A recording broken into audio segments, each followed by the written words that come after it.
आज आपको हमारा जो चैप्टर चल रहा है विकास, उसके अंदर हमने प्राकृतिक चयन का सिद्धांत पढ़ा था, डार्विन का। उसके बाद उससे पहले हमने लेमार्क की थ्योरी पढ़ी थी, जैव विकास कैसे होता है। फिर हमने अर्नेस्ट हैक्कल के बारे में भी पढ़ा था। तो आज हम डार्विन के जो फ्रेंच चिड़िया के ऊपर उन्होंने अध्ययन किया था, उसके ऊपर हम आज एक छोटा सा टॉपिक है हमारा। इसमें देखो एडेप्टिव रेडिएशन यानी अनुकूलित विकिरण, अनुकूलित। डार्विन क्या है, एक बार उन्होंने समुद्र की यात्रा कर रहे थे उस समय, तो बीगल जहाज के द्वारा डार्विन एक बार गैलोपैगोस द्वीप की यात्रा कर रहा था। यानी डार्विन बीगल जहाज से गैलोपैगोस द्वीप की यात्रा की थी और उन्होंने डार्विन फिरिज यानी छोटी काली चिड़िया का अध्ययन किया था। उन्होंने क्या देखा था, इन्होंने वहाँ पर अनेक प्रकार की चिड़िया फ्रिंज को देखा। चिड़िया या फ्रिंज एक ही चीज है, डार्विन ने फ्रिंज बोला, एवं परिकल्पित किया था कि सभी प्रकार की फ्रिंज उसी द्वीप पर विकसित हुई थी। उन्होंने वहाँ पे उसका अध्ययन कर देखा कि सभी प्रकार की जो चिड़िया या फ्रिंज बनी वो उसी महाद्वीप पर क्या हुई है, विकसित हुई है। ये सभी फ्रिंज मूलतः बीज भक्षी विशेषताओं के साथ साथ अन्य स्वरूपों में बदलावों के साथ अनुकूल थी। यानी जो फ्रिंज थी, जो चिड़िया थी, वो कैसी थी, शाक भक्षी थी, दाना खाती थी, यानी हम कह सकते हैं कि बीज भक्षी थी, बीज खाती थी। लेकिन कुछ अनुकूलताएं और कुछ बदलावों के कारण उसकी चोंच के आकार में परिवर्तन आया और उसमें क्या लिखा हुआ, और चोंच के ऊपर उठने जैसे परिवर्तनों ने उसे क्या बना दिया, कीट पक्षी बना दिया। यानी चोंच थोड़ी ऊपर उठ गई तो उसने धीरे धीरे क्या किया कि दानों की जगह कीटों को खाना शुरू कर दिया।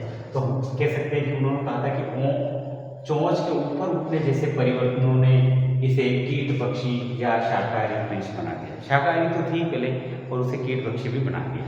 आगे क्या कहा इन्होंने, अर्थात सभी जीवों को जीवित रहने के लिए अपने जीवन काल में भोजन, आवास, सुरक्षा, जनन आदि अनेक स्पर्धाओं का सामना करना पड़ता है। तो जो चिड़िया थी वो क्या करती थी, उसी द्वीप पर रहती थी, लेकिन पास में कहीं दूसरे एरिया में चली गई। कुछ चिड़ियाएं कुछ इस एरिया में चली गई, कुछ वो इस टाइप छोटा सा उस द्वीप के अंदर ही जो एरिया थे उधर अपना अपना स्थान चेंज करते थे। क्योंकि देखो, भोजन के लिए, आवास के लिए स्पर्धा तो होगी, जनन के लिए स्पर्धा होगी, तो उन्हें आवास छोड़ के जाना पड़ेगा, है ना। तो कुछ लड़ाई झगड़े नहीं चाहती थी कुछ चिड़िया, यानी कुछ अतः जीवित रहने के लिए, किसी भी स्पर्धा से बचने के लिए जीवों में नए आवास की ओर प्रवसन की प्रवृत्ति पाई जाती है। यानी जो जीव है वो क्या करते हैं, स्पर्धा से बचने के लिए, यानी बचने के लिए नए आवास की ओर प्रवसन की प्रवृत्ति होती है, दूसरे आवास में चले जाते हैं। लड़ाई झगड़े होते हैं आपस में, तो फिर वो क्या करते हैं, वहां से छोड़ के दूसरे आवास में चले जाते हैं।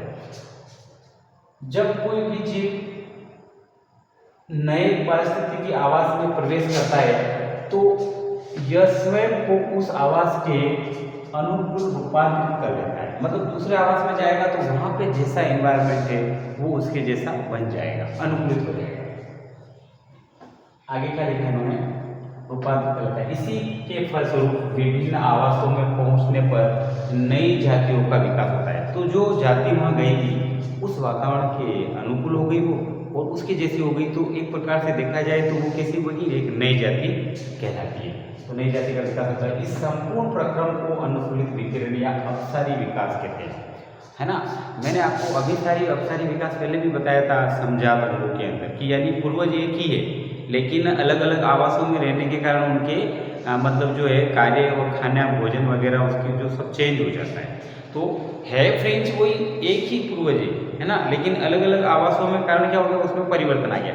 इसलिए उसको हम क्या कह रहे हैं, अपसारी विकास कह रहे हैं। ये भी ध्यान रखना, डार्विन फ्रिंच में कौन सा विकास देखा गया था, अपसारी विकास। अनुकूलित विकिरण किसे कहते हैं, यानी कोई भी जीव है स्पर्धा, आवास और भोजन के लिए, जन्म के लिए स्पर्धा से बचने के लिए दूसरे आवास में चला जाएगा, उस आवास के अनुकूल हो जाएगा और वहाँ पे रहने लगेगा, तो अलग ढंग से रहने लगेगा और वहाँ का भोजन वगैरह सब चेंज कर लिया, उसने कीट खाने लगा, तो इस प्रकार से वो जो है एक नई जाति बन जाती है। तो इस प्रकार से ये अनुकूलित विकिरण है। आगे देखिए इसके कुछ उदाहरण, प्लेसेंटल स्तनधारी, ये स्पेशली एनसीईआरटी में दे रखा है।